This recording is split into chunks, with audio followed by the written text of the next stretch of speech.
تحت رعاية قداسة البابا المعظم الأنبا شنودة الثالث بابا بطريرك الكرازة المرقصية بالإسكندرية والنوبة والخمس مدن الغربية وكل بلاد المهجر، يسر كنيسة ماري جرجس والأنبا برقام بمصر الجديدة بعد أن قدمت فيلم الأنبا برقام، فيلم القديس أبانوب النهيسي، فيلم آية على كل حرف للأطفال، فيلم الله محمد، فيلم الشهيدة مارينا، فيلم الأنبا صموئيل المعترف، وفيلم الأنبا موسى الأسود. يسر الكنيسة أن تقدم فيلم القديس سمعان الخراز.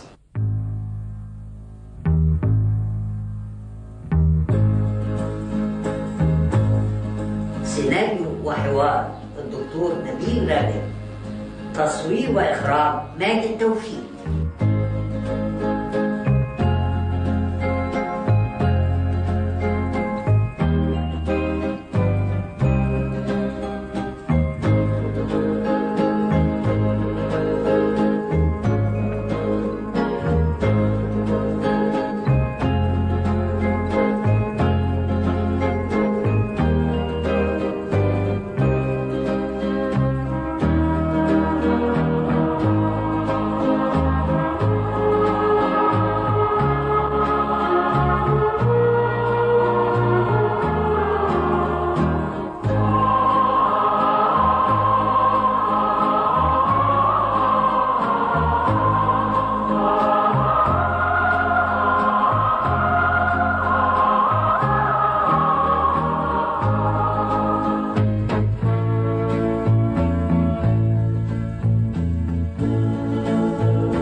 ذكرى معجزة نقل جبل المقطم اللي تمت على ايدين القديس سمعان الخراز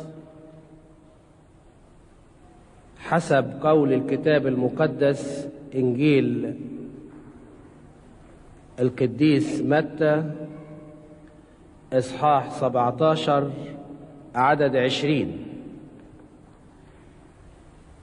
فقال لهم يسوع: فالحق أقول لكم لو كان لكم إيمان مثل حبة خردل لكنتم تقولون لهذا الجبل انتقل من هنا إلى هناك فينتقل، ولا يكون شيء غير ممكن لديكم. وعلى أثر هذه المعجزة زودت الكنيسة صوم الميلاد المجيد 3 أيام، فأصبح بدل 40 يوم 43 يوم، يبدأ من يوم 25 نوفمبر إلى 6 يناير. ولكن للأسف يا أحبائي ما فيش ولا كنيسة اتبنت على اسم القديس سمعان الخراز من حوالي 1000 عام، حتى أراد الرب وشاءت عنايته الإلهية ببناء أول كنيسة على اسمه عام 1974 في عهد قداسة البابا المعظم الأنبا شنودة الثالث، وعلى نفس الجبل الذي تمت عليه وفيه المعجزة. وتوالت الكنائس من هذا المكان، ومنها الكنيسة التي احنا فيها دلوقتي. وكان زمن القديس سمعان الخراز زمن عصيب، حدثت فيه مجاعة قضت على حوالي 1.5 مليون نسمة.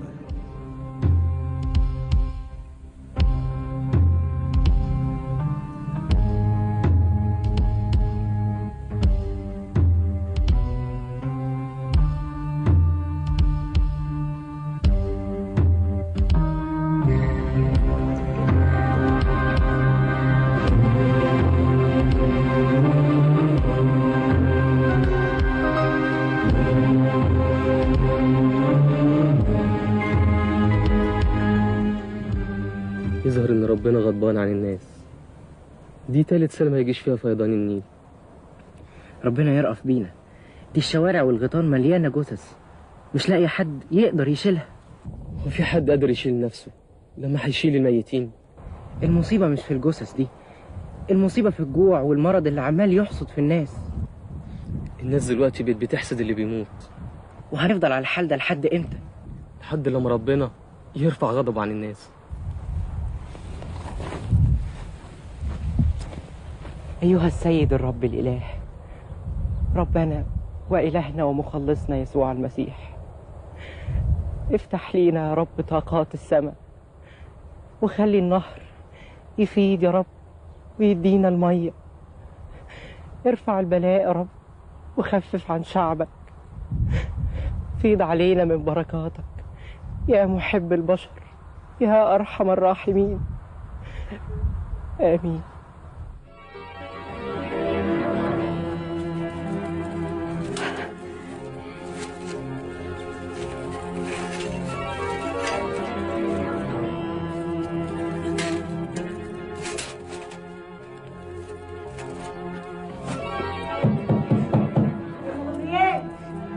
ايوه يا اختي، حاضر جايلك حالا. حاضر يا اختي. طيب اتفضلي يا ام عزيز، اهلا وسهلا، اهلا بيكي. اتفضلي يا حبيبه، بيتك ومطرحك. خير، طلباتك اؤمري. انا يا ام غبريال عايزه ارهن الحلق ده عندك، اصل ابني عزيز عيان ومحتاجه الحكيم. سلامته يا اختي، الف سلامه. ده خفيف قوي، ما يجيبش حاجه. ازاي بس يا خاله؟ ده حلق معتبر. شفت يا اختي الراجل ابو غبريال لسه نايم لحد دلوقتي. رجاله اخر زمن، لا شغله ولا مشغله. وبعدين يا خاله قلتي ايه؟ في ايه يا ضناي؟ في الحلق. هو يعني ما يسواش، لكن عشان خاطر عزيز ابنك ربنا يشفيه، اصله غالي غلاوه ابن غبريال بالظبط. انا هديكي فيه 5 دراهم. 5 دراهم ايه بس يا خاله؟ تقولي دوبك اجره الحكيم، امال هجيب الدواء منين؟ شوفي الواد غبريال يا اختي، صحيت من النوم ما لقيتوش يا حبيبتي. بيروح فين الواد ده؟ انا مش عارفه، لحد دلوقتي ما جاش. وبعدين يا خاله زودي شويه. طيب حاضر يا اختي، حاضر. طيب يا اختي، انا عارفه ملهوفين على الفلوس كده ليه. انا هفلس. خدي يا حبيبتي، خدي يا اختي، خدي. ادي 1 2 3 4 5 7 دراهم اهم، ما فيش غيرهم. وتفضلي يا حبيبتي، انا عطلتك قوي. شوفي اللي وراكي، يلا يا حبيبتي شوفي اللي وراكي. يعني يا ابو غبريال، اصحى، بقينا الظهر يا اخويا. يا ابو غبريال انت يا راجل، اصحى يا اخويا، بقينا الظهر. ايه في ايه يا ام غبريال؟ بتصحيني ليه؟ الحراس جايين يقبضوا عليا، انا نايم. يا راجل قوم شوف شغلك. شغل ايه؟ هو انا ورايا الابعاديه؟ ثم انا شغلي بالليل، ودلوقتي مش بالليل. ليل؟ انت لا فالح لا ليل ولا نهار. قوم، ايدك على اللي قشطته امبارح. مفيش يعني ايه؟ الناس خرجوا من الخماره مشطبين. يا فرحتك يا ام غبريال براجلك. يا راجل يا خايب يا نايب، رايح تقشط السكرانين بعد ما خلصوا اللي معاهم. انا مش 100 مرة بقول لك روح حتة الاغنياء. يا ام غبريال الناس الاغنياء دول عليهم حراسة. طب يا اخويا خليك مع اللي من غير حراسة. قال على رأي المثل، ايش تاخد الريح من البلاط. يعني منك بقول لك ايه يا ابو غبريال، الولية ام عزيز واخده مني 7 دراهم. انزل اقطرها والطشهم منها. لا استنى، هي رايحه تجيب الحكيم عشان يكشف على ابنها. ابقى اقطر الحكيم بعد ما يكشف على الواد وقشاطه. يستاهل حد يكشف على العيانين بفلوس اليومين دول. غبريال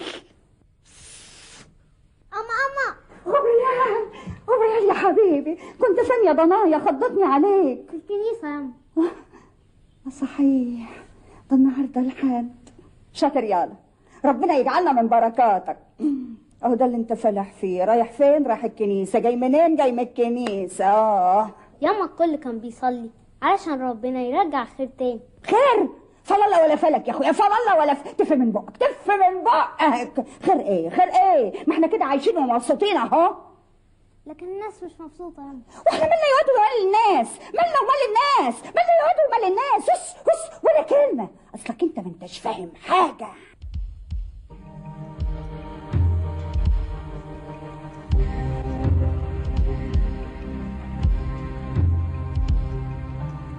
يلي أمرت أمواج البحر إنها تهدى والريح إنها تقف، أمر يا سيدي مية النهر تفيض ويعم الخير بشفاعة أم النور العذراء مريم. اسمع صلاتي ولتكن مشيئتك. يا أبانا الذي في السماوات، لتقدس اسمك، وليأتي ملكوتك، تكن مشيئتك كما في السماء كذلك على الأرض. خبزنا كفافنا أعطينا اليوم، واغفر لنا ذنوبنا كما نغفر نحن أيضا المذنبين إلينا، ولا تدخلنا في تجربة لكن نجينا من الشرير بالمسيح يسوع ربنا. إن لك الملك والقوة والمجد إلى الأبد آمين. سلام يا مارينا. سلام ونعم. انت بتصلي في الدكان يا عم سمعان؟ كنت بصلي. ما انا شفتك انت كمان وانت بتصلي. المفروض الواحد يصلي في اي مكان. عم سمعان، طب صلحت المركوب؟ صلحته، ما انت شايفه ما فيش غيره. هو في شغل اليومين دول. اتفضلي. ياه، ده بقى حلو قوي يا عم سمعان، بس انا معيش حق تصليحه. معلش مش مشكله، دي حاجه بسيطه. المهم تذكريني في صلاتك. صلاة العذراء والقديسين يا عم سمعان. سلام. سلام يا حبيبي.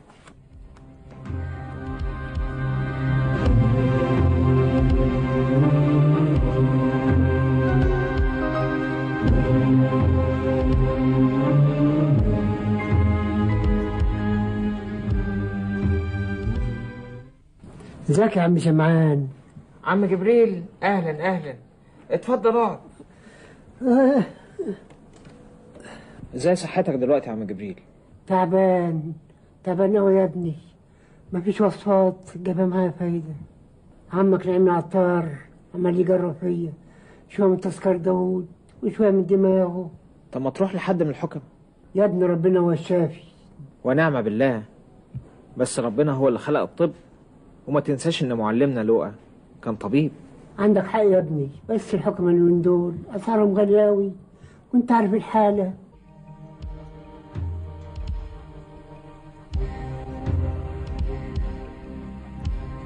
فجاءت أرملة فقيرة وألقت فلسين قيمتهما ربع، فدعا تلاميذه وقال لهم: الحق أقول لكم أن هذه الأرملة الفقيرة قد ألقت أكثر من جميع الذين ألقوا في الخزانة، لأن الجميع من فضلتهم ألقوا، وأما هذه فمن أعوازها ألقت كل ما عندها، كل معيشتها.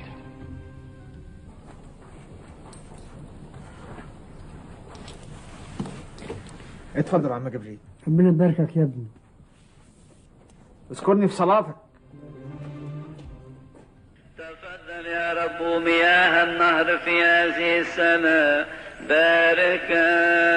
اطلبوا عن صعود مياه الأنهار في هذه السنة لكي يبارك المسيح إلهنا ويصعدها كمقدارها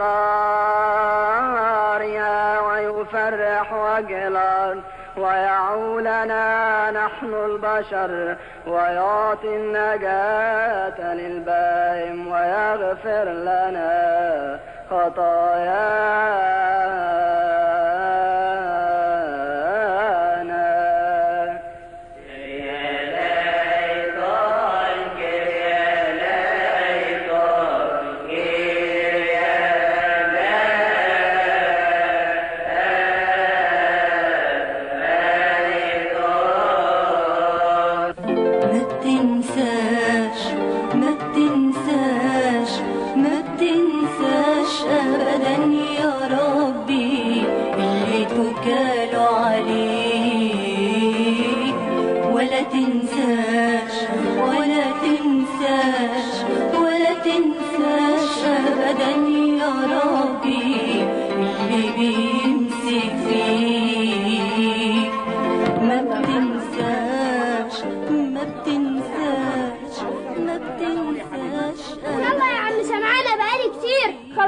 عشان ابويا يضربني على التأخير ده. طيب يا حبيبي حاضر.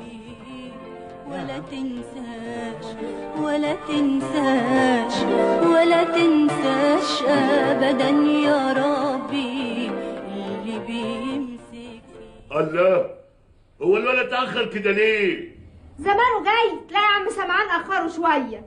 الله، انا مش منبه عليه ان هو لما يلاقي عم سمعان ده مشغول يروح لواحد تاني. يعني مستعجل على ايه؟ وانت مالك انت يا وليه؟ مستعجل ولا مش مستعجل؟ يا راجل اقعد وتهد، انت مفيش مره يجيلك فيهم قرشين تصرفهم علينا؟ لازم كل مره تفرتكهم على البوظه ومنقوع البلح اللي هروا معدتك. طب بس لما يجي ابن الخايبه ده ان ما كسرتلك عظمه عشان هو السبب اللي خلاني قاعد في وشك. تعرفي بيه؟ دميانة اختك ليها حق ان هي ما تكلمكيش لحد دلوقتي. ليها حق ليه؟ مش انت السبب؟ انا برضو السبب. انا اللي قلت لها مالكيش حاجه عندي. انا اللي شفطت ونهبت تمن البيت يا اختي. تمن البيت يا حسره، هو كان قاعد تمن البيت؟ ما انا صرفته عليكم على اولادك. اهو المحروس ابنك وصل، قومي افتحي له بيه. طب اقول لك ايه، اوعى تمد ايدك عليه ولا تزعق له، فاهم؟ طب قومي افتحي له يا خايبه. حاضر. قومي. تعالى هنا هلا. اتاخرت ليه يا خايب يا ابن الخايبه؟ انا مالي الزعوه، عم سمعان هو اللي اخرني. انت هلا. الحقيني ياما هيضربني. خلاص مش هضربك، مش هضربك، ما تخافش. بتعيط ليه دلوقتي يا خايب يا ابن الخايبه؟ بعيط عشان البيت ده مش بيت مسيحي. مش ايه؟ مش مسيحي؟ امال البيت ده ايه ان شاء الله؟ ده بيت ساكن فيه الشيطان. البيت المسيحي بيبقى ساكن فيه بابا يسوع وما فيهوش خناق. بتقول ايه يالا؟ مين اللي علمك الكلام ده يالا؟ عم سمعان هو اللي قال لي. شايفه يا اختي؟ شايفه؟ عم سمعان بتاعك بيتفلسف على العين. عم سمعان عنده حق، احنا زودناها قوي، وانت بدل ما ربنا يهديك وتاخدنا تودينا الكنيسه نسمع كلمه ربنا ما انتش فاضل الا للسكر. انا كده بقى وعجبني كده، واعلى ما بخيرك اركبيه. ربنا يسامحك. معلش ياما، صلي انت علشان عم سمعان قال ان الصلاه بتعمل كل حاجه. فعلا يا ابني، الصلاه بتعمل كل حاجه.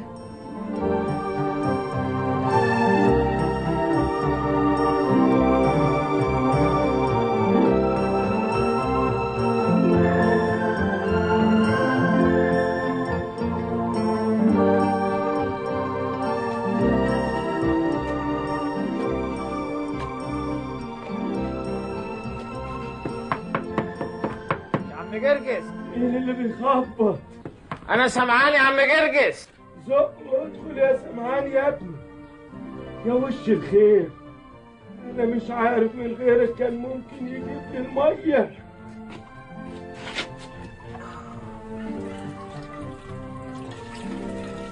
صباح الخير يا عم جرجس، ازي حالك دلوقتي؟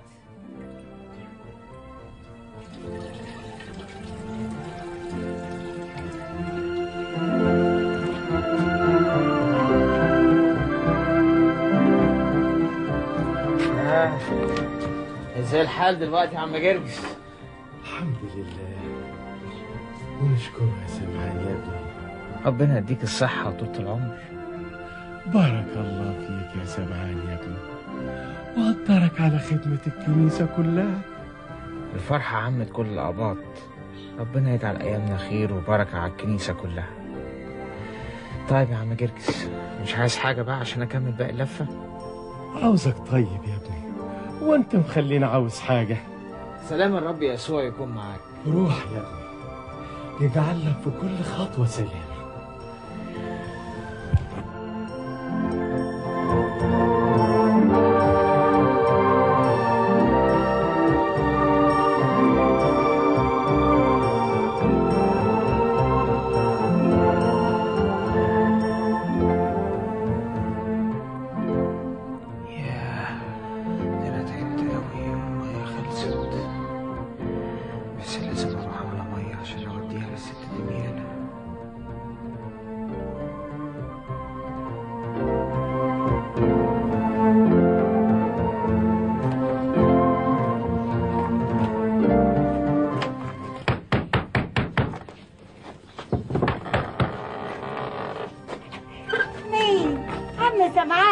ازيك يا ست دميان؟ الحمد لله، نشكر ربنا. ازيك انت يا عم سمعان؟ الحمد لله، نشكره ونحمد فضله. نشكر ربنا اني زاد ورجعت تسقي الناس تاني. الحمد لله، احنا كنا فين وبقينا فين. ازيك يا عم سمعان؟ وحشتنا ووحشنا كلامك الحلو. الله يخليك يا ست دميانة. ده انت ابن حلال، انا كنت لسه رايحه لك عشان عايزه اصلح المركوب. لا طب وماله، هاتيه اصلح واجيبهولك تاني. ربنا يباركك يا ابني. دقيقه واحده، دقيقه واحده يا ابني.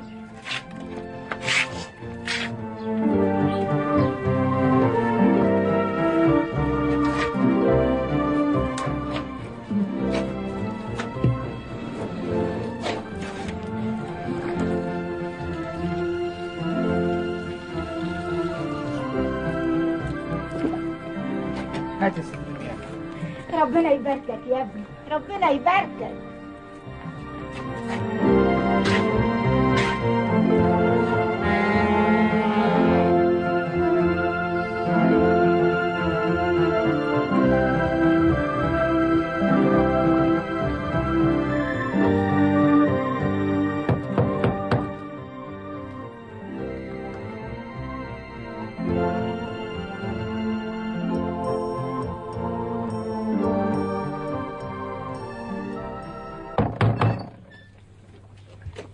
سلام يا ست يا بركة. سلام ونعم يا عم سمعان. بتصلي لي ولا لا؟ صلوات العذراء والقديسين تكون معاكم ومعانا كلنا. امال ما حدش فتح لي من الولاد، امال هم فين؟ سمعنا ان الخير جه، راحوا يملوا لنا ميه، ما انا ما اعرفش انك جاي. طيب هعدي عليكي بكره.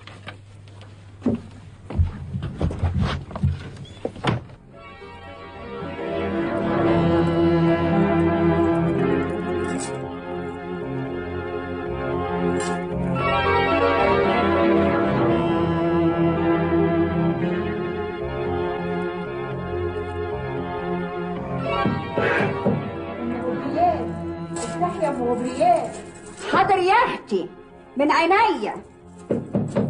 طيب اديني جايه اهو. مستعجله على ايه؟ حاضر. اهلا يا اختي. اهلا. سلام يا ام غبريال. سلام. ما سلامش ليه؟ الحمد لله ربنا فرجها علينا بقرشين، قلت اجي افك رهنية الكردان. كردان؟ الكردان يا حبيبتي ما راح لحاله. مش فاهمة. افهمك يا ضنايا، انتي قلتي لي اسبوع، اسبوعين، شهر بالكتير، استنيت عليكي 7 اشهر. اعمل ايه؟ اتزنقت، اتصرفت فيه. امال يعني هنعيش منين؟ هناكل منين؟ اتصرفتي فيه كده يا ام غبريال؟ منك لله. طب يلا يا حبيبتي، يلا يلا اتفضلي شوفي اللي وراك. منك لله. مع الف سلامه يا اختي، مع الف سلامه. انا عاوزه الكردان قال هو اللي يخش الخن يطلع منه تاني.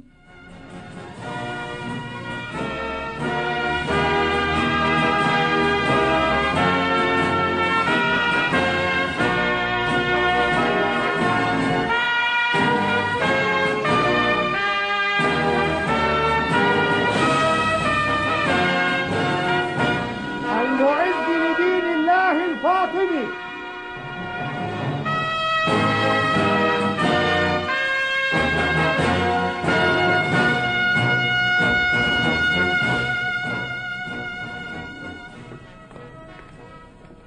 لا شك ان مولاي المعز لدين الله الفاطمي سعيد للغاية، ففي عهدك السعيد يا مولاي انتهت المجاعة وفاض النيل بخيره واستتب الأمن في كل ربوع مصر. الفضل بفضل الله يا سيد أحمد. الله يفيض على عز وجل على عباده الصالحين بكل النعم والخيرات. آباط مصر يا مولاي ما ينسوش أبدا حماسك للوحدة الوطنية، فكلنا مسلمين وآباط ويهود بنعيش في أسرة واحدة متحابة، لدرجة أنكم نسيتم أن تنتخبوا بطريركا لكنيستكم. السلام اللي اتمتعنا بيه في عهدكم السعيد خلانا ننسى ننتخب بطرك لينا. نشكر ربنا مفيش مشاكل تخلينا نفكر في موضوع زي ده. المسألة مش في وجود مشاكل من عدمه، دي سنة الكون. الله عز وجل جعل لكل شيء رأس يحركه ويفكر له. الإنسان له رأس، والدولة لها رأس، وكل جماعة من الناس لها رأس يحركها، يفكر لها، يسهر على مصالحها. وكنيستكم مش استثناء من القاعدة دي. حكمة مولانا ملهاش حدود. أهم الإنجازات هي عبقرية جلالتكم الاقتصادية اللي خلت الأموال تتدفق على بيت المال زي فيضان النيل، والخير عم على كل البلاد. الخير خير الله يا سيد يعقوب بن كليس، وكمان أنا ما انساش حميتك ونشاطك في العمل من أجل الخلافة، وأنا ما اخترتكش وزير في بلاطي من فراغ. ده شرف كبير ما كنتش أحلم بيه طول حياتي، وإن شاء الله ربنا يقدرني إني أكون عند حسن ظن جلالتكم. الجلالة لله وحده، أما نحن كلنا بشر زائلون. والآن نترك كلام السياسة. فليأذن أمير المؤمنين للأخ أحمد أن يسمعنا بعض من إبداعاته الشعرية. الشعر الذي نعشقه جميعا. هل نسمع قصيدة جديدة هذا المساء؟ كتبت بالأمس قصيدة تصورت فيها مصر أسرة واحدة متحابة، ومولاي المعز لدين الله الفاطمي ربا لهذه الأسرة التي تجد سعادتها في سعادة كل فرد من أفرادها. فعلا سعادة الفرد من سعادة المجموع، وسعادة المجموع من سعادة الفرد. هل تتفضلون بالسماح لي بقراءة القصيدة؟ ليس هناك موضوع أحب إلى قلبي من موضوع الأسرة الواحدة المتحابة. أسمعنا يا سيد أحمد.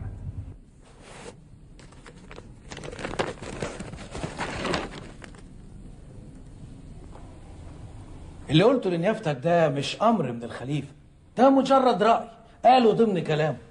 الرأي حكمة وفكر، واحنا كنا مجتمعين للسبب ده. معقولة بقالنا سنتين وملناش بطرك؟ الحمد لله أخيرا فكرتوا تختاروا بطرك، وربنا بقى أرشدكم لمين؟ الموضوع مش محتاج لتفكير قد ما هو محتاج لصلاة عشان إرشاد الروح القدس.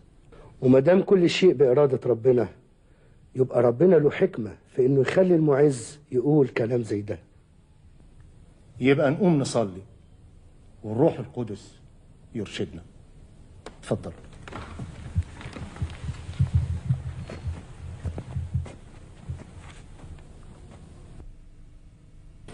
انت عرفت يا سمعان يا ابني ان الاباء الأراخنة والاساقفة مجتمعين دلوقتي في كنيسة ابو سرج عشان ينتخبوا بطرك جديد.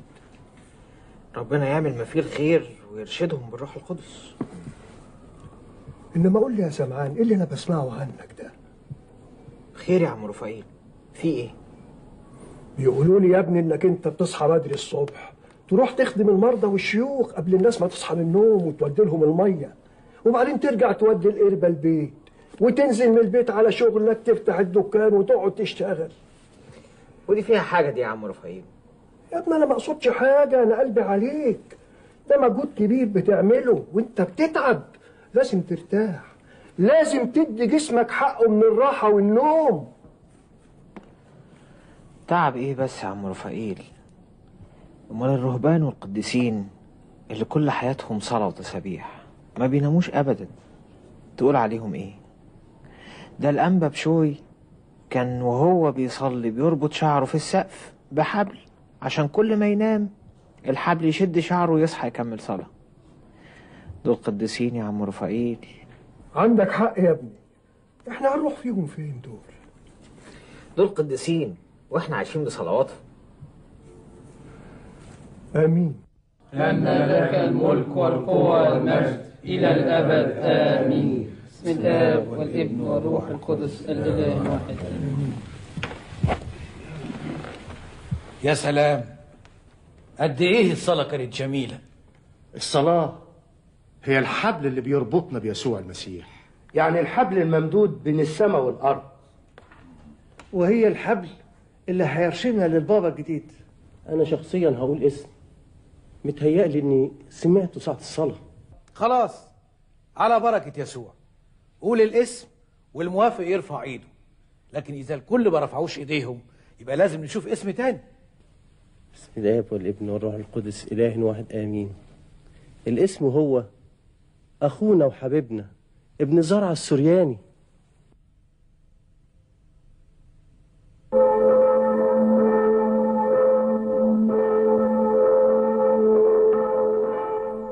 سامحوني يا اخواتي، انا ما قلتش كده عشان تنتخبوني بطرك. انا مش قد الحمل ده، انا فقير وغلبان ضعيف. ده مش انتخابنا، ده اختيار الروح القدس. أنا صحيح صديق حميم للخليفة، لكن مش معنى كده أبقى بطرك. دي مسؤولية كبيرة أوي أمام الله. احنا اتفقنا لو الموافقة بالإجماع يبقى ده اختيار الروح القدس. لكن ازاي الاقي نفسي على كرسي القديس ماري مرقس الرسول، كاروز الديار المصرية، وانا حتى ما استاهلش احل سيور حذائه؟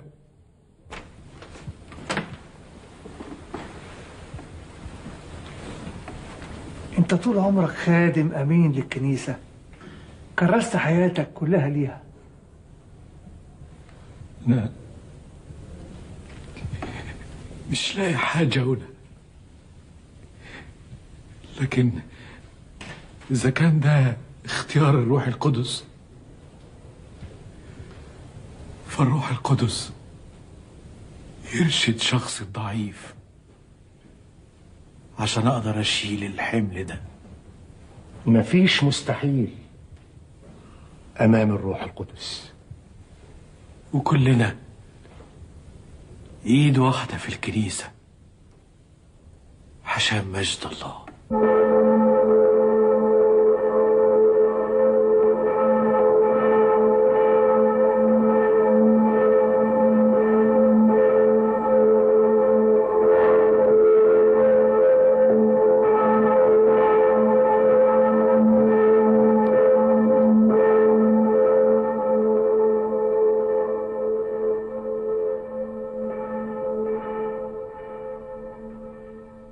أعطنا يا رب القلب الواحد والفكر الواحد والرأي الواحد. أعطي يا رب للعالم كله الطمأنينة والهدوء. ضع يدك الطاهرة على كل أبناء كنيستك، باركهم يا ربي وقوي ضعفي على تحمل المسؤولية.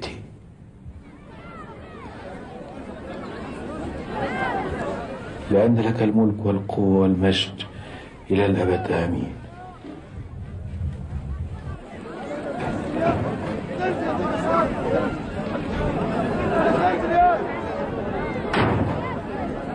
ايه الدوشه دي يا سيرجيوس؟ عامل لك هيصه ليه يا ابني؟ سامحني يا سيدنا، انا وزعت كل فلوس قداستك على الفقراء والمحتاجين وعلى الكنايس والاديره، لكن الناس مش مصدقين، بيقولوا ان البابا مش ممكن يرد واحد محتاج للمساعده. طب والارض اللي في بابليون اللي ورا الكنيسه المعلقه بعتها ولا لسه؟ لسه ليه؟ انا مش قلت لك بيعها ووزع ثمنها على الناس المحتاجه دي؟ اصل ايه وفصل ايه؟ انا قلت برضه نخليها للزمن، ما حدش عارف بكره هيحصل ايه. انت بتتصرف بنفسك يا سيرجيوس. اذا اتكررت الحكايه دي تاني انا هشوف تلميذ غيرك. اخطيت يا سيدنا، انا اسف. انا مش عاوز اسف، انا عاوز طاعه، وابن الطاعه تحل عليه البركه. حاضر يا سيدنا.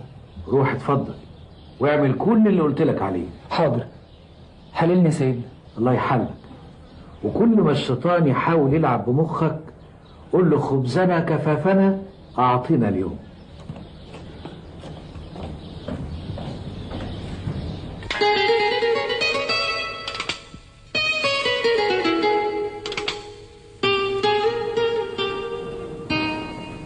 صباح الخير يا عم سمعان. صباح النور. اي خدمه؟ الخوف بتاعي اتقطع، عاوزك تصلحهولي. سيبيه هنا وتعالي خديه بعد شويه. يوه يا عم سمعان، ده الخوف اللي انا لابساه يهون عليك ارجع البيت حافيه. سيبي الخوف وتعالي بعد شويه. روحي البيت البسي واحد تاني وهاتيه اصلحهولك. ما انت عارف البر وغطاه، هو انا عندي خوف غيره؟ انا عندي شغل كتير وانت طبعا مستعجله. ما يجراش حاجة، اقعد واستنى. قعدتك ملهاش لازمه، سيب الخف وتعالي بعد شويه. إن كانت عينك اليمنى توسرك فاقلعها والقها عنك، لأنه خير لك أن يهلك أحد أعضائك ولا يلقى جسدك كله في جهنم. عملت كده ليه؟ عملت كده ليه؟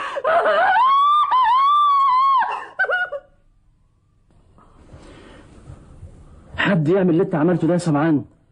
عينك راحت اهي. حد يطفي النور اللي ربنا اداهوله؟ انا ما نفذتش غير وصيه ربنا. ايوه يا سمعان، بس انت كده بتنفذ الوصيه حرفيا. على قد فهمي بقى.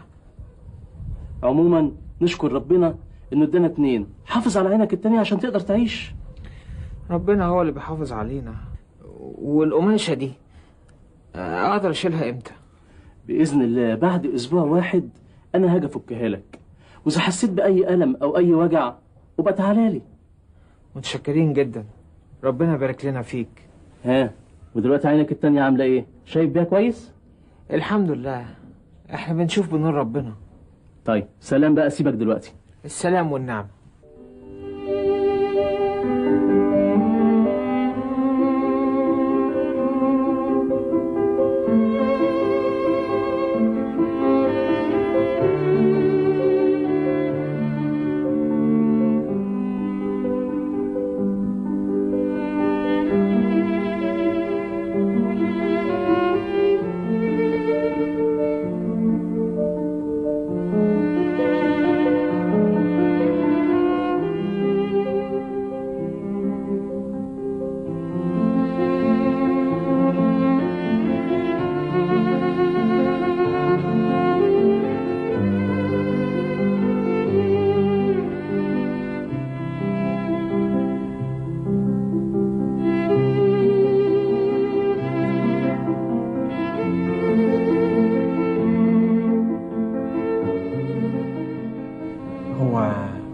اللي انا عملته ده غلط يا ابونا؟ لا يا سمعان، ما نقدرش نقول غلط. فهم العقيدة المسيحية يا سمعان أوسع وأعمق وأشمل بكتير قوي من مجرد التنفيذ الحرفي للوصايا. يعني الكنيسة هتعاقبني يا ابونا؟ في حالتك دي يا سمعان لا، لأن أنت إيمانك مخلص ونقي وبسيط وأمين، وأنت كان كل هدفك إنك تنفذ الوصية وإنك تحافظ على الطهارة ونقاوة القلب، وأصريت إنك ترفض الخطية بكل صورها. الحمد لله يا ابونا، كده ريحت قلبي. من هنا ورايح هحاول افهم تعاليم الانجيل بدل ما اطبقها بالحرف. تمام، ربنا يباركك يا سمعان.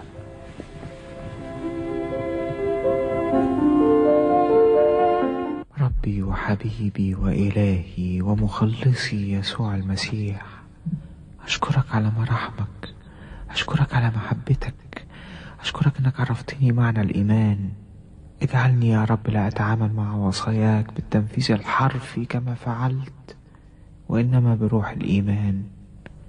اسمح لي يا رب أن أحيا حياة الاستعداد الدائم لملاقاتك يا مخلصي، حتى أسمع عند انتقالي إليك صوتك المعزي الحبيب الحنون قائلا: تعالوا إلي يا مباركي أبي، رثوا الملك المعد لكم منذ تأسيس العالم. اذكرني يا رب متى جئت في ملكوتك. سمعت حكاية الراجل الطيب اللي ضرب عينه بالمخراز عشان مجرد نظرة حس انها نظرة مش بريئة. سمعنا يا سيدنا، لسه في ناس محتفظين بنقائهم وبراءتهم وطهرهم في الزمن الغريب اللي احنا فيه ده. انا عاوز رأي نيافتك يا أنبا ساويرس في توصيف الموضوع ده.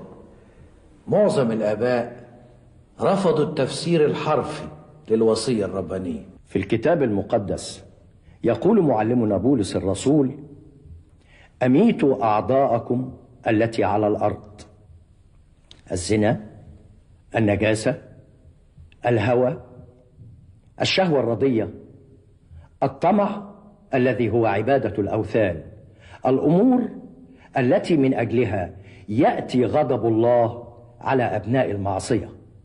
دي شهادة عظيمة من لاهوت ضليع ألف موسوعة سير البطاركة وكتاب التوحيد وكتاب الاتحاد الباهر للرد على اليهود وغيرها كتير.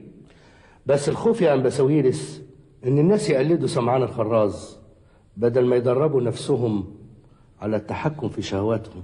ما أعتقدش إن ده هيتكرر تاني. ده معلمنا بولس الرسول بيقول: أقمع جسدي وأستعبده.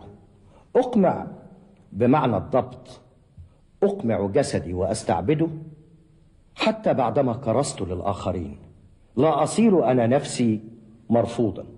تقصد الحفاظ على طهارة النفس؟ بالضبط.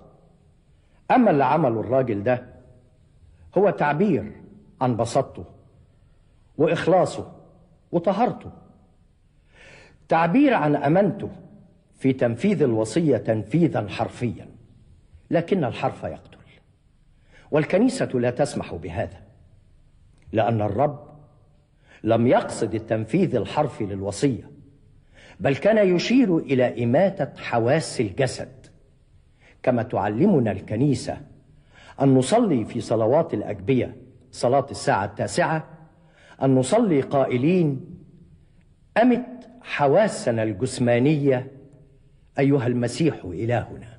لكن قدسك يا أنبا إبرام قلت لنا إنك استدعيت الأنبا ساويرس من أسقفية الأشمونين بالصعيد علشان في قضية خطيرة جدا بتمس كيان الكنيسة في الصميم، وليها علاقة وثيقة بعلم اللاهوت المقارن بين الأديان. ده صحيح، وهي دي القضية اللي هطرحها عليكم دلوقتي، وعايزين فيها على وجه الخصوص رأي الأنبا ساويرس. كل قضايا الكنيسة واحدة واحدة. أنا تحت أمرك يا سيدنا، اتفضل. زي ما قلت لنيافتك قبل كده، الرب يسوع أنعم علي بصداقة حميمة مع الخليفة المعز لدين الله الفاطمي،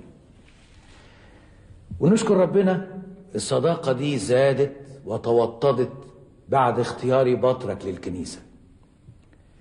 لكن المشكلة إن الوزير يعقوب بن كلس وصاحبه موسى تعبتهم الصداقة دي، والغدر بان في عينيهم. كراهيتهم للأقباط معروفة للجميع. المشكلة إن يعقوب بن كلس كيهودي متعصب عرف يتقرب من المعز لدين الله الفاطمي لحد ما عمل وزير. وانتوا عارفين طبعا إن المعز إنسان قلبه كبير وما عندوش أي تعصب. كان بيحب واحد مسيحي اسمه أزمان بن مينا، مشهور بأبو اليمن. قربوا منه وكان دايما يستشيره في أمور المال والتجارة. الحكاية دي جننت يعقوب بن كلس، وحس إنه ممكن يحل محله في وزارة المال والتجارة. ابتدى يعقوب بن كلس يلعب على الاختلافات الموجودة بين اليهودية والمسيحية، لأنه عارف كويس حب المعز للمجادلات والمناظرات بين الآراء والأفكار والأديان. ولأن المعز بيحب الفلسفة والمنطق والمناظرات، قام بعت لي رسالة من حوالي شهر قال لي فيها: إن شئت أن تحاجج اليهود يوما بنفسك أو بواسطة من تختار من الأساقفة فتعال إلى داري وناقشهم أمامي. واضح إنهم مالوا بدانه بكل اللي قدروا عليه علشان يشككوه في عقيدتنا المسيحية. أنا واثق في حكمة وعدالة المعز، لكن ما تنسوش شطارة يعقوب بن كلس وصاحبه موسى في اللعب بالمنطق والحجة. يعني هي مباراة في المنطق والحجة، واللي هيتغلب فيها يبقى يا ويله. عشان كده أنا طلبتك يا أنبا ساويرس عشان تيجي معايا على دار الخلافة ترد عليهم الحجة بالحجة، لأن تفادي المواجهة والتحدي معناها إن احنا اتهزمنا قبل المعركة ونستاهل بقى كل اللي يجرى لنا. والأنبا ساويرس أحسن واحد يقوم بالمهمة دي لعلمه في اللاهوت المقارن بين الأديان. نفس طريقة الفريسيين مع السيد المسيح، اللعب بالمعاني والألفاظ والحروف. الناس دول ما بتغيروش أبدا، والواضح إنهم مش هيتغيروا. المهم بكرة بإذن الرب يسوع هنروح لهم على دار الخلافة عشان ما حدش يفتكر إن احنا هربنا ويصطاد في المية العكر. اطمن يا سيدنا، بالصلاة ممكن نهزم الشيطان نفسه، مش يعقوب ابن كلس. طب اتفضلوا يا اخواتي نقوم نصلي عشان يسوع يقف معانا ويمدنا بالحكمة والمشورة. انت الانبا ساويروس، خبير اللاهوت المقارن بين الاديان، ومؤلف كتاب التوحيد وكتاب الاتحاد الباهر في الرد على اليهود. تكلم ايها البابا الوقور، او امنح رفيقك الاذن بالكلام. فلتتكلم يا أنبا ساويرس، والحكمة الإلهية تتكلم على لسانك. يا مولاي، أنا مجرد خادم متواضع للفكر والعقيدة. أنا ما كنتش عايز أتكلم بس هتكلم. إحنا كمان بقى خدام متواضعين أوي للفكر والعقيدة، مش أنت لوحدك. ليس من الواجب في حضرة مولاي أن أتكلم مع يهودي جاهل بعقيدته. إيه ده؟ أنت بتهني؟ إيه ده؟ مولاي بيوصفني بالجهل يا مولاي. أنا مش هتكلم، بص أنا مش هتكلم. وإذا قدمت لك الدليل على جهلك لا تغضب؟ لا داعي للغضب في المناقشة، لأن الحرية مكفولة للجميع، حتى يستطيع كل واحد منكم أن يعبر عن عقيدته بكل صراحة وبلا حرج. اسمح لي يا مولاي أن أقول للسيد موسى: لست أنا الذي أصفهم بالجهل، بل أن نبيا عظيما نال كرامة خاصة من الله هو الشاهد عليكم. هيكون مين النبي ده يعني؟ أشعياء النبي الذي قال في الأصحاح الأول: اسمعي أيتها السماوات واصغي أيتها الأرض لأن الرب يتكلم. ربيت بنين ونشأتهم أما هم فعصوا علي. الثور يعرف قانيه والحمار معلف صاحبه، أما إسرائيل فلا يعرف. شعبي لا يفهم. هذا يعني أن الثور والحمار يعرفان ويدركان أكثر منكم، لأنكم لا تعرفون ولا تفهمون على الإطلاق.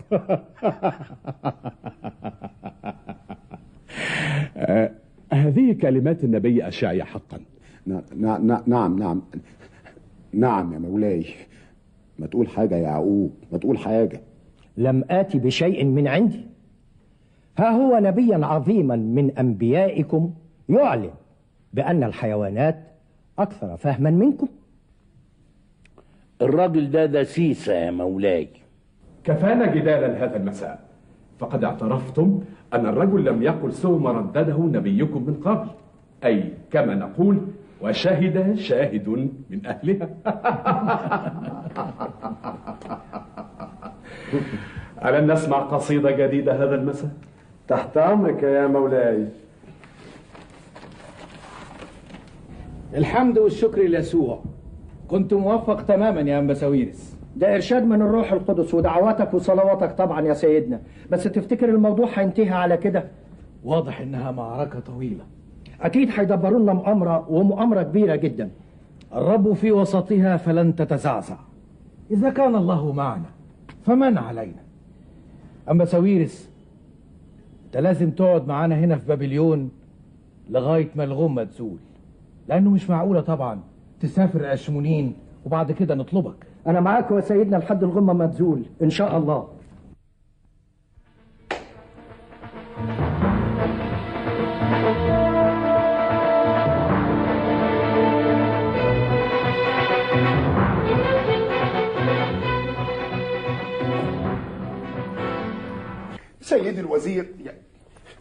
سيدي الوزير، أنا ما بحبش القلق. عايزك تنام وترتاح وتدلع نفسك. انا مش هيجيلي نوم ابدا الا غير ما افقعهم الزومبه اللي هي عايز اضربهم ضربه ما يقوموش منها ابدا. ايوه، معقوله اللي بيحصل ده؟ بقى الراجل الجاهل ده يضحك عليك انت يا سوسه يا بوش سمح؟ ده كابوس مش عارف انام منه.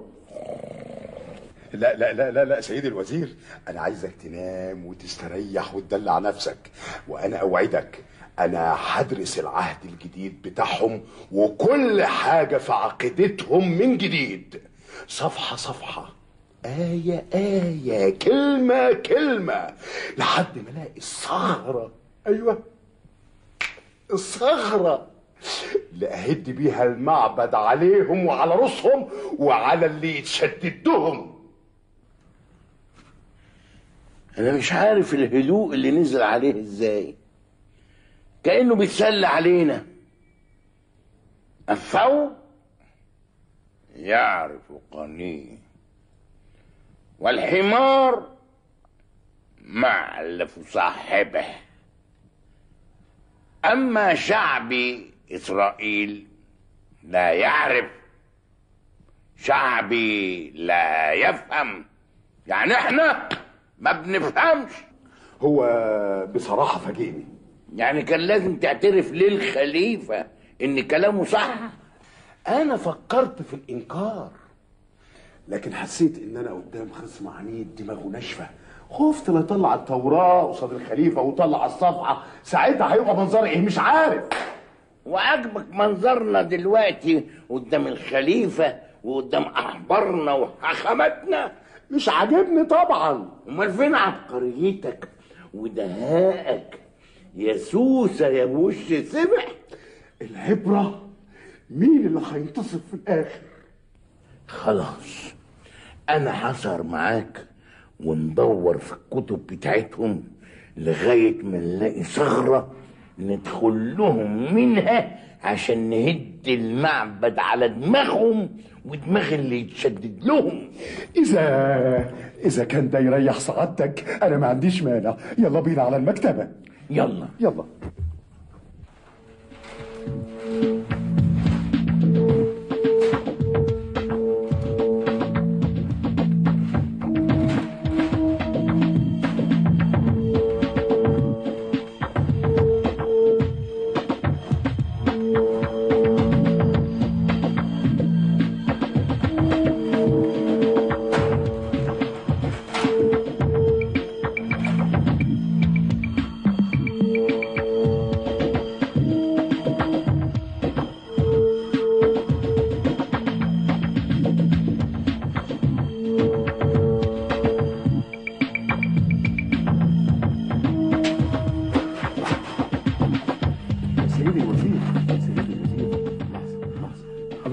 لحظة واحدة.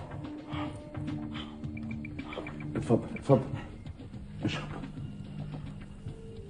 هنيا ايه وهباب ايه؟ عمالين ندور من الصبح ما لقيناش حاجة خالص. انا ما كنتش عايز اتكلم بس هتكلم سيدي الوزير. عرفتني كل شوية تقول لي انا كنتش عايز اتكلم بس هتكلم. اتكلم يا اخويا. انا قلت لسعادتك استريح وسيب الحكاية دي عليا انا. سعادتك تخصصك المال والتجارة، انا تخصصي العقيدة واللاهوت. ده اذا كان الانبا برقام اللي هو متخصص بعد جاب ساويرس اللي هو متخصص اكتر منه. يا ساويرس، يعني في امل ان احنا نلاقي حاجة؟ اصل كتبهم عاملة زي القلاع الحصينة. حصينة ايه يا سيادة الوزير؟ لا كده ازعل منك. مفيش قلعة في التاريخ فضلت صامدة الى الابد. عندهم وعد ان ابواب الجحيم لن تقوى عليها. ما تنساش سعادتك ان الوعد ده عندهم هم مش عندنا احنا. وحتى اذا كانت ابواب الجحيم لن تقوى عليهم احنا اقوى من هذه الابواب وهيشوفوا سيد الوزير. نفسي يبقى عندي ثقة بنفسي زيك يا ابو وش عكر، قصدي يا ابو وش سمح. ده تخصصي يا سيادة الوزير، ده تخصصي بقى. هو صحيح فاجئني بكلام أشعياء النبي، لكن أوعدك المرة الجاية مش ممكن تتكرر تاني. المرة الجاية هفاجئه بضربة قاضية له ولطيفته. من بقك لباب السما يا موسى، أحسن المركز والوزارة يضيعوا مننا ونبقى في الطراوة والدنيا برد.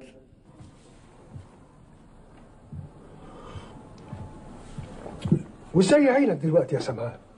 انا كنت مسافر سفريه طويله واول ما جيت قالوا لي قلت انا اطمن عليك. كتر خيرك، اهو نحمده ونشكر فضله. انا شايف بنوره. كلنا شايفين بنوره وعايشين في نوره. إنما كان لازم تاخد بالك يا سمعان إن سيد المسيح كان بيتكلم بالأمثال، وكلمات الأمثال ومعانيها أعمق من أي لفظ وأي حرف. لكن أنت خدت الوصية بقى زي ما هي بحذافيرها وعملت اللي عملته. اللي حصل حصل بقى يا عم رفائيل. انت كان لازم بقى تعلق يافطه وتكتب عليها ممنوع دخول الستات. الغلطة مش غلطتها، من يوم الحكاية دي وما فيش ست بتهوب الدكان. على حد يقولك هيبقى نص ستات البلد بجزم مقطعة والنص التانية ماشيين حافيين. ليه؟ هو مفيش خراز ولا اسكافي في البلد غيري. المهم عرفت الضربة اللي وجهها الأنبا ساويرس ليعقوب ابن كلس وفيلسوف الغبرة بتاعه ده؟ ما الروح القدس اتكلم على لسان الأنبا ساويرس. أنا شايف الموضوع مش هيعدي على خير. احنا لازم نصلي عشان ربنا ينصرنا. إن كان الرب معنا فمن علينا. فات اسبوع ولسه ما حصلش حاجه. عموما يا سيدنا كل ما بيمر يوم عليهم ده في مصلحتنا احنا. فعلا مكانتهم هتتهز عند الخليفه. واضح ان الخليفه عاشق للحكمه والمنطق والحجه. ويا ويل اللي يناقش قدامه من غير منطق وحجه. عارف يا سيدنا انا احتيال السكوت اللي هم فيه دلوقتي هو الهدوء الذي يسبق العاصفه. فعلا كنيستنا دايما بتصادفها عواصف وبتنتصر عليها. اتفضل يا سيدي. لقيتها.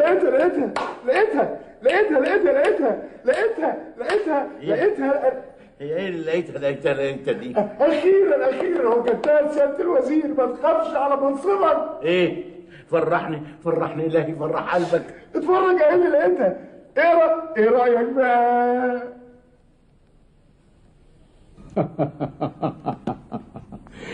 يبدو أنني سأشهد اليوم مباراة ممتعة في المنطق والدليل والحجة.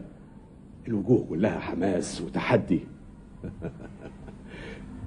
احنا عند وعدنا يا مولاي، احنا بتوع الصدق واليقين. وأنا لا أحب سوى الصدق واليقين. تفضل. أنا ما كنتش عايز أتكلم يا مولاي، إنما مضطر أتكلم بقى. لقينا مكتوب في إنجيل النصارى: من له إيمان مثل حبة خردل فيقول للجبل انتقل من هنا إلى هناك فينتقل. واخد بالك يا مولاي؟ حبة خردل وينقل إيه؟ الجبل. قالش كرسي، كوباية، كنبة، جبل.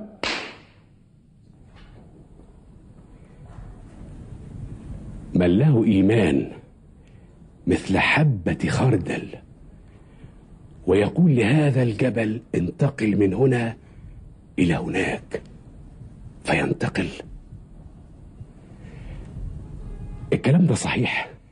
إذا كان هذا الكلام صحيحا فإنها ستكون فرصة ذهبية لإزاحة الجبل الجاثم على شرق القاهرة، ليمتد عمرانها شرقا ويكون موقعها أروع وأجمل.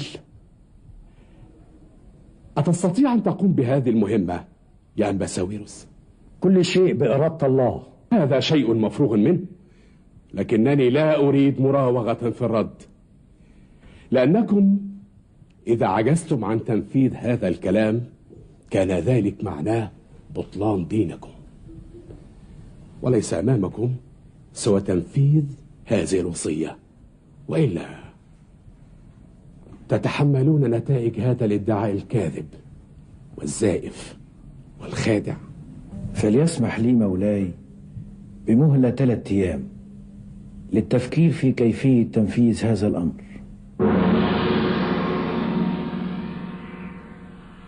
اكتب يا سيرجيوس بيان عام يأمر كل المسيحيين في مصر بالصوم 3 أيام حتى الغروب، وإقامة الصلوات الحارة من أجل مجد الكنيسة وإنقاذها من المحنة الرهيبة دي.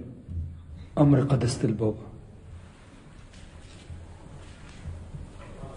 وبعد ما حكيت لكم على اللي حصل، عليكم بالصوم 3 أيام لغاية الغروب، عشان ربنا يتحنن علينا بنعمته ويهيئ لنا طريق النجاة. وأنا هفضل هنا في الكنيسة المعلقة، كنيسة القديسة الطاهرة العذراء مريم، لمدة 3 أيام دول. والآن لتقام القداسات والصلوات والطلبات في كل أنحاء مصر من أجل المحنة التي تمر بها الكنيسة. في الكنيسة قالوا لنا يا ماما نصلي كتير قوي ونصوم 3 أيام. يبقى لازم نسمع كلام الكنيسة.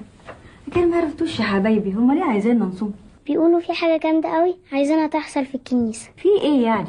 في حنة في الكنيسة. حنة؟ محنة في الكنيسة. وانت عارف يا حبيبي يعني ايه محنة؟ لا. محنة يعني مشكلة. مشكلة؟ ايوه يعني محنة. ومادام في مشكلة في الكنيسة يبقى ما فيش غير الصوم والصلاة زي ما طلبت الكنيسة. ومن النهاردة هنصوم كلنا، ويلا بينا نصلي.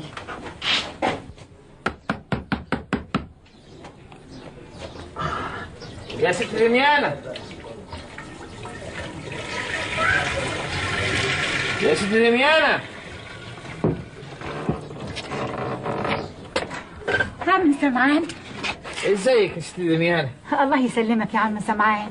انا عارف انك مخرجة الزلعة بره، بس كنت عايز اقولك على حاجة مهمة. قول يا عم سمعان. رحت الكنيسة امبارح؟ رحت واتناولت كمان. الحمد لله. وسمعت اللي نبهوا عليه؟ سمعت يا عم سمعان. يعني صايم؟ الحمد لله، وبصلي طول النهار كمان. طب ايه رأيك بقى تروحي تصالحي اختك وتطيبي خاطرها؟ انت عارف الحكاية كلها يا عم سمعان، وعارف اني مش غلطانة. يا ست دميانة، ازاي بس تصلي وتقولي اغفر لنا ذنوبنا كما نغفر نحن ايضا للمذنبين الينا، وانت مش عايزة تغفري لقرايبك؟ ده ينفع برضو؟ طب ازاي تتناولي وتقفي قدام ربنا وانت مش غافرة لقرايبك؟ عندك حق يا عم سمعان، يا راجل يا بركة. انا هروح لها النهارده واصالحها واخدها الكنيسة كمان معايا. اذكروني في صلواتكم. متشكرين يا عم سمعان. لا تحت امرك، اتفضلي. ربنا ما يحرمناش منك. مع السلامة. ايه الحلاوة دي؟ عم منصور، يا اهلا وسهلا. اتفضل عم منصور. ايه يا عم سمعان يا صراماتي؟ ديك النهارده بعت لك الواد ابني عشان يصلح الصرمه بتاعتي، تقعدوا جنب منك نهار بحاله وفي الاخر تديله الصرمه بتصلحها اي كلام. ليه بس يا عم منصور؟ وريني كده. ايه يا اخوي؟ ايه فاتح التاني. بس دي ما فيهاش اي اثر للخياطه، وبعدين دي بني. اللي صلحتها كانت قطيفه سودة. انا ما انساش اللي اصلحه ابدا.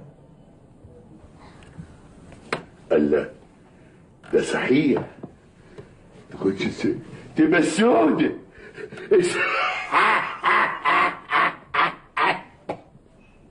السودة يا سمع، هي دي السودة؟ ايوه هي دي اللي انا صلحتها. انا ما انساش اللي اصلحه ابدا. غريبة.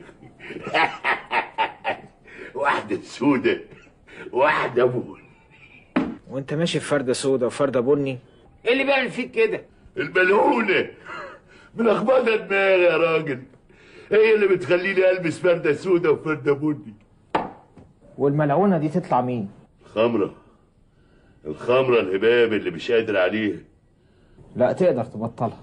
ازاي بس؟ ابطلها ازاي يا عم سمعان؟ دي خربت بيتي. مش احسن ما الناس تضحك عليك وانت ماشي في فردة سودة وفردة بني؟ والله اعلم الملعونة دي عاملة فيك ايه تاني. الله يكحمها الخمرة، هي السبب، هي اللي مزعلة العيال وام العيال مني. خربت بيتي. ده حتى الواد الحيلة بضربه بسبب ومن غير سبب. طب ايه رأيك بقى لو بطلت الملعونة دي؟ مش احوالك تبقى احسن؟ تفتكر؟ انا متأكد، وساعتها ربنا هيصلح لك حالك ويبارك لك في مالك وفي عيالك. وربنا هينسالي اللي عملته في دنياي. امال ايه؟ ربنا رحيم وكريم عظيم الرحمة. انت بتفكرني بحكاية قديس عظيم اسمه الأنبا موسى الأسود.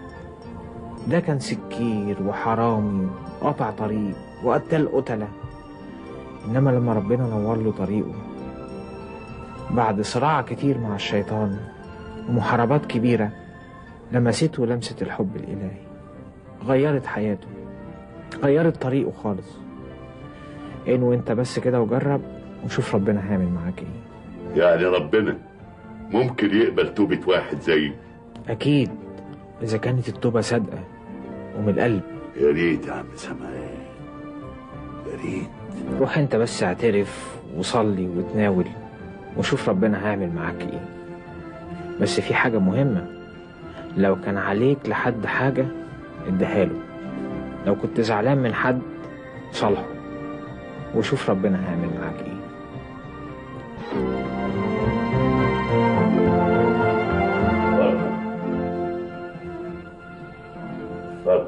اسم الصليب.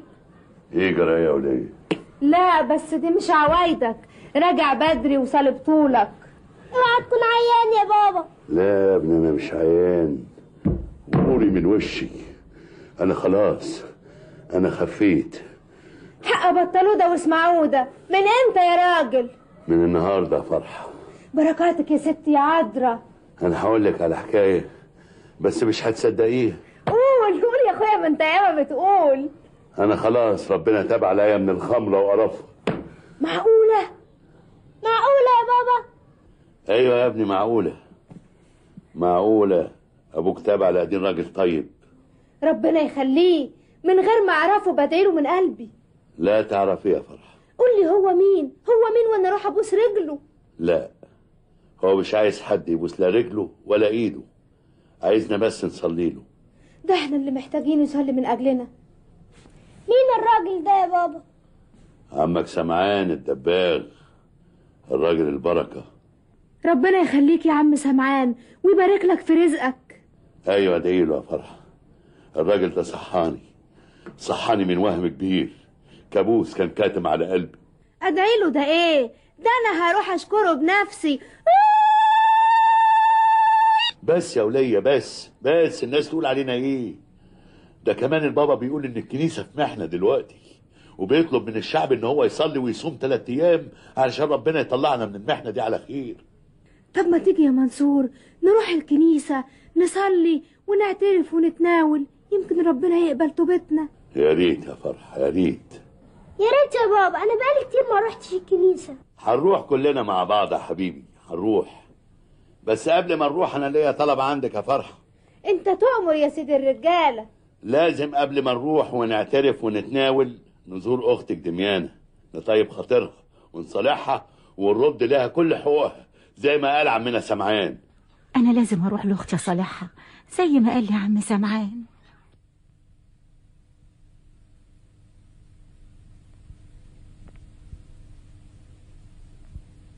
خلاص يا غبريال، صليت؟ مولعه لي الشمعة في عز النهار وعاملها لي كنيسة؟ ايوه ياما، قالوا لنا في الكنيسة لازم نصلي. طب ما تصلي، لكن ليه هنا؟ ياما عشان الكنيسة في محنة. محنة ايه بقى؟ ما قالوش ياما. ما قالوش؟ طب يا اخويا لما تعرف محنة ايه ابقى تعالى قول لي عشان اصلي معاك. دي كل الناس هتروح الكنيسة ياما. ياما مش هتروحي. اروح؟ حاضر يا اخويا هروح، بس بعدين هنبقى انا وانت. اتفضل يا اخويا اتفضل، سيبني اشوف اللي ورايا.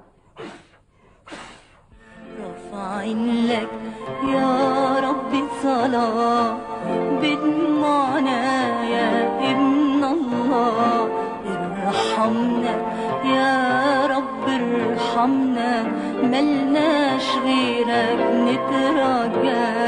رافعين لك يا رب صلاة بدموعنا يا ابن الله، ارحمنا يا رب ارحمنا، ملناش غيرك نترجى. انت لوحدك قادر ترفع وتوصلنا لبر نجاة، وسلاحنا ده صوم صلاة، وسلاحنا ده صوم صلاة.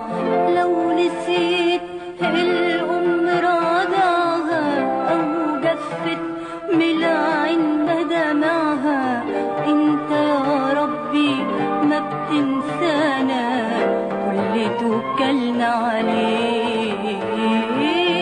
لو نسيت العمر ضاع أو جفت من العين دمعها، انت يا ربي ما بتنسانا واللي توكلنا. بدي احنا بقينا ام المخلص في فجر اليوم الثالث،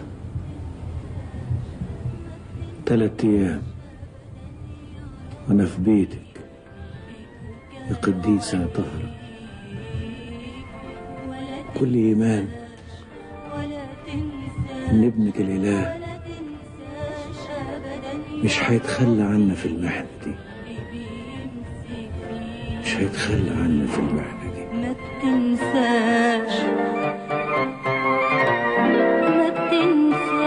ابدا يا ربي اللي توكلوا عليه.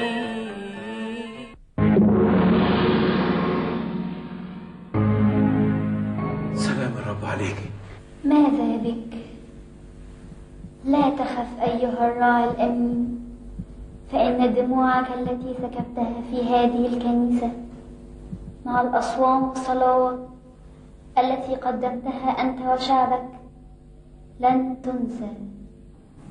اخرج الآن من الباب الحديدي المؤدي للسوق، ستجد رجلا بعين واحدة حاملا جرة ماء، اختاره الرب لتتم المعجزة على يديه.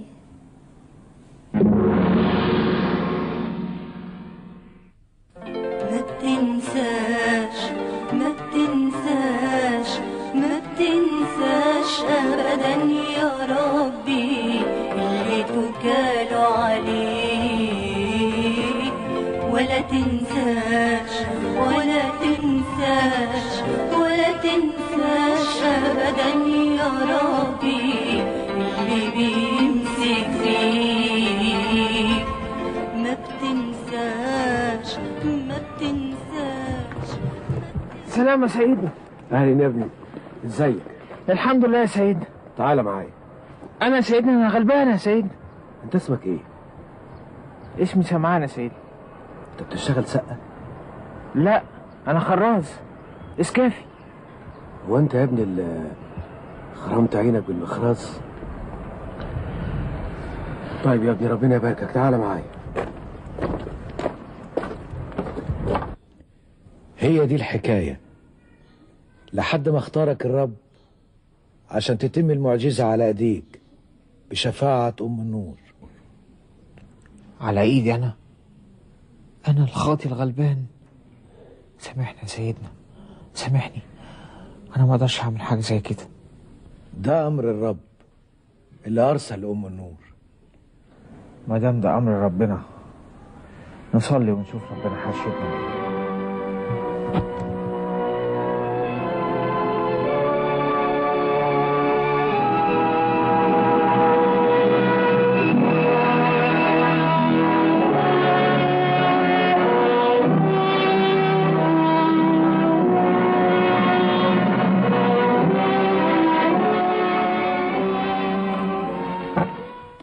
ليه رجاء يا سيدنا؟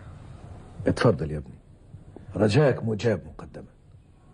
يا ريت ما حدش يعرف بالحكاية دي طول ما انا عايش. الله يباركك يا ابني، انت بتعلمنا فضيلة التواضع وانكار الذات بالقدوة مش بالكلام.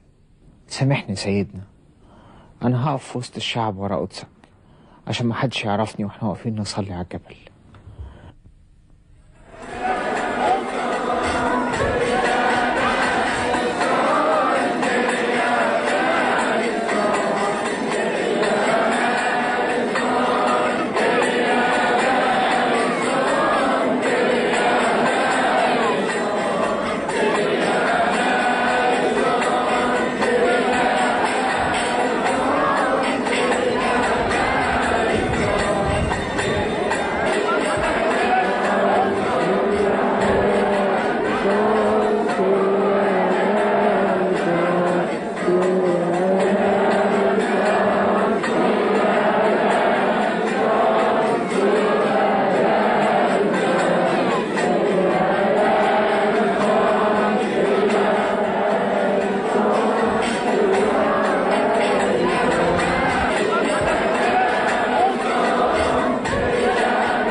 مصدق اللي بيحصل ده.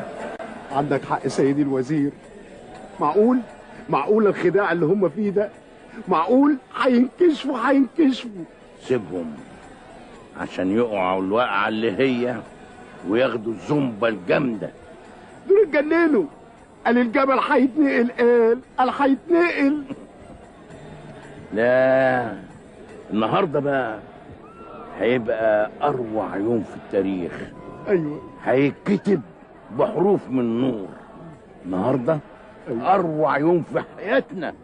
مش النهارده بس سيدي الوزير، النهارده وكل الايام الجايه هتبقى حلوه جميله سيدي الوزير. الله.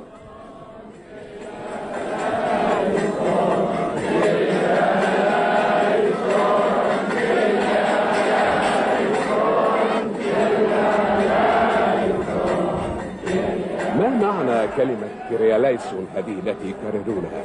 هي كلمة سحرية. دي كلمة قبطية يا مولاي، معناها يا رب ارحم. ولماذا يطلبون الرحمة؟ عشان كذبوا عليك يا مولاي، كذبوا عليك. أنا ما كنتش عايز أتكلم بس هتكلم.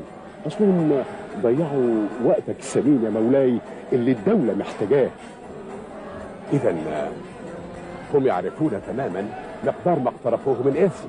أنا ما كنتش عايز أتكلم يا مولاي بس هتكلم. الناس دي عارفة ومتأكدة كويس إن الجبل مش ممكن يتحرك ولا في أحلامهم المجنونة. سيدفعون الثمن غاليا. ليس هناك من يظن في نفسه القدرة على أن يتلاعب به. هيدفعوا يا مولاي، هيدفعوا، لازم يدفعوا. ما عاش من ظن في نفسه هذه القدرة. عموما كلها لحظات ويحسم الأمر بالكامل.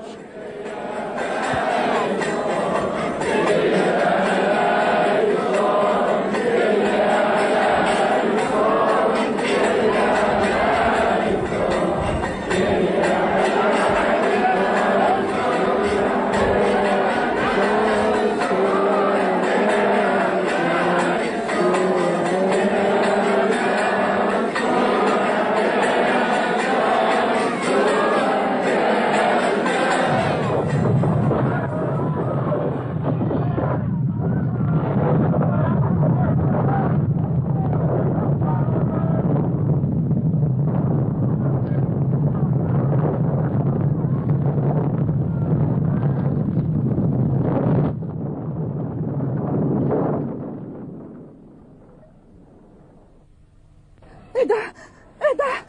اسم الصليب، اسم الصليب. يمديك يا يسوع.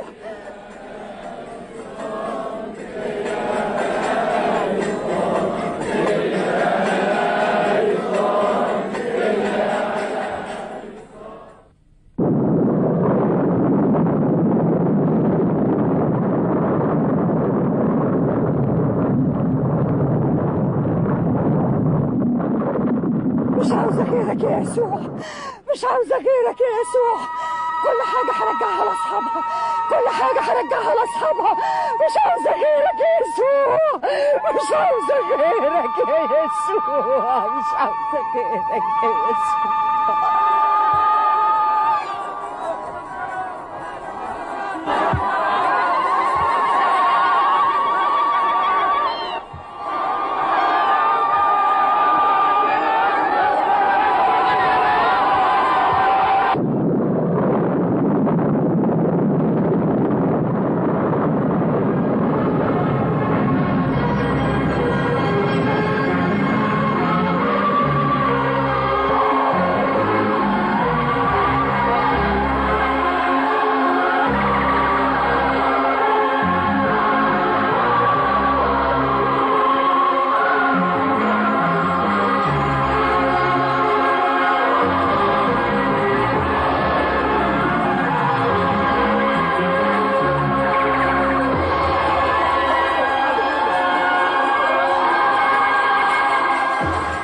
كفى يا ام ابراهام، عظيم هو الله، تبارك اسمه.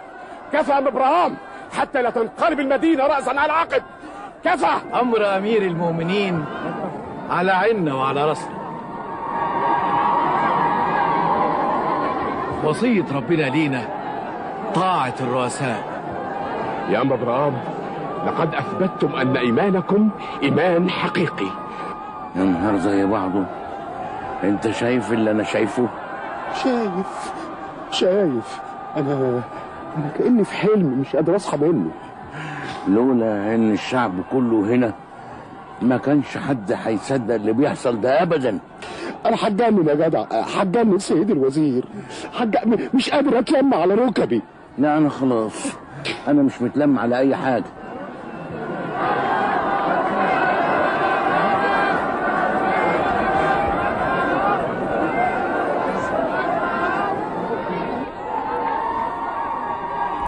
راح فين الراجل البركة ده؟ راح فين سمعان القديس؟ نشكرك أيها الرب محب البشر يا صانع المعجزات. نشكر مواعيدك الصادقة. نشكرك أنك أظهرت للعالم وعلمتنا قوة وفاعلية الصوم والصلاة ومعنى الإيمان الحقيقي، وأن كل شيء مستطاع عندك يا رب. نشكرك يا رب، نشكرك يا رب.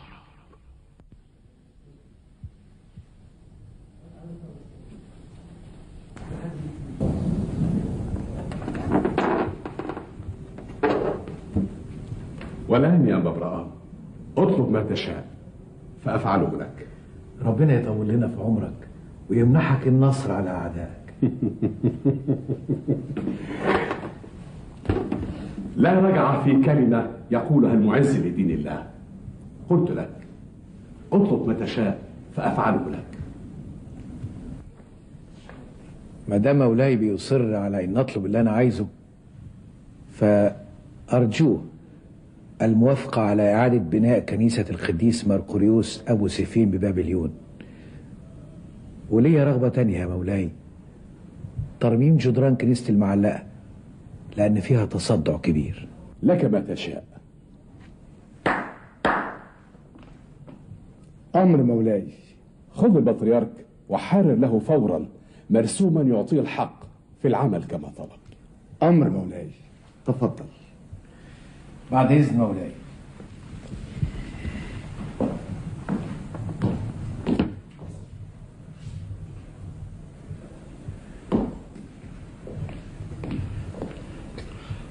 مولاي ما طلبنيش من ساعة المقطم، فخفت لا تكون متضايق مني ولا حاجة، فسمحت لنفسي بالدخول من غير استئذان حتى يطمئن قلبي.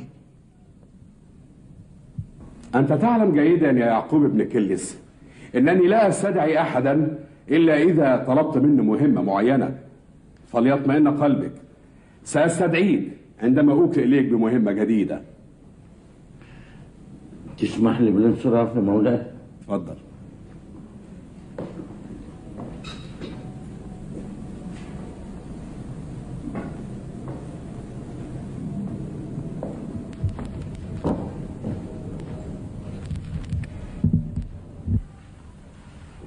تم كل شيء زي ما أمرت يا مولاي، ومعايا المرسوم اللي يسمح لي بالبناء والترميم. أمرت أيضا يا أنبا إبراهيم بصرف كل النفقات اللازمة من خزانة الدولة.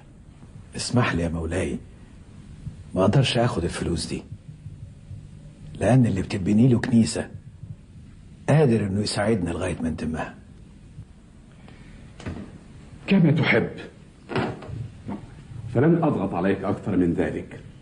كما أرجو أن يكون هذا المرسوم فاتحة عهد جديد من البناء والتجديد.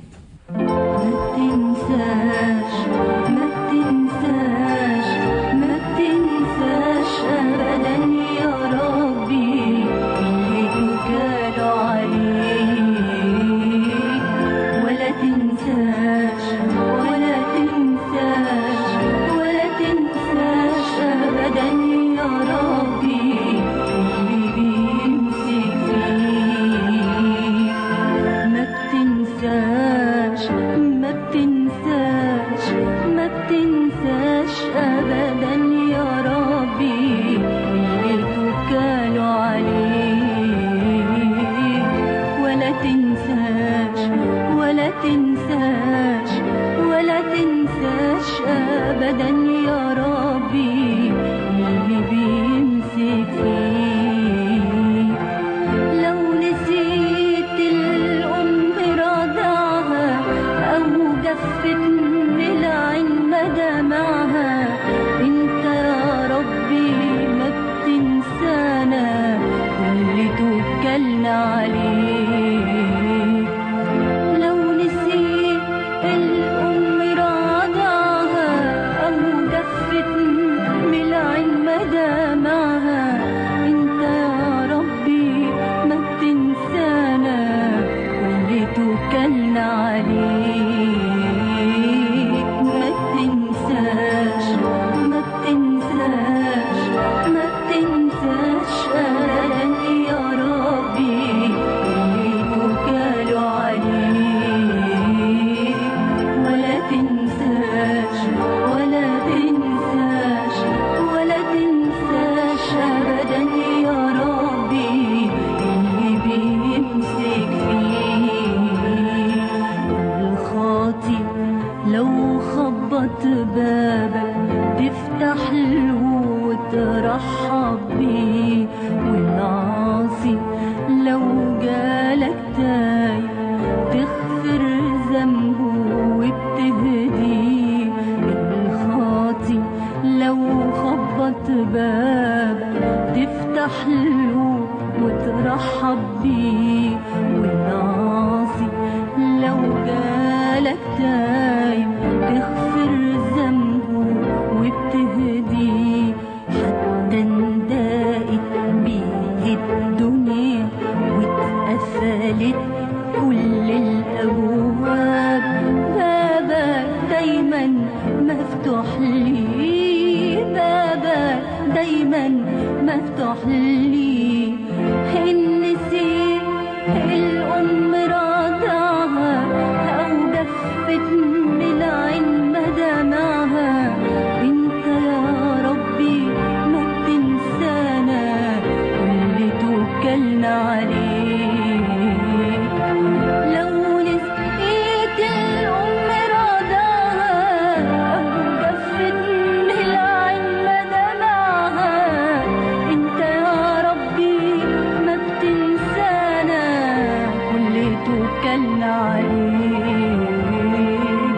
ما بتنساش ما بتنساش ما بتنساش أبدا يا ربي اللي توكلوا عليك. ولا تنساش ولا تنساش ولا تنساش أبدا يا ربي اللي بيمسك فيه. رافعين لك يا ربي الصلاة بدموعنا يا ابن الله. ارحمنا يا رب ارحمنا، ملناش غيرك نترجى.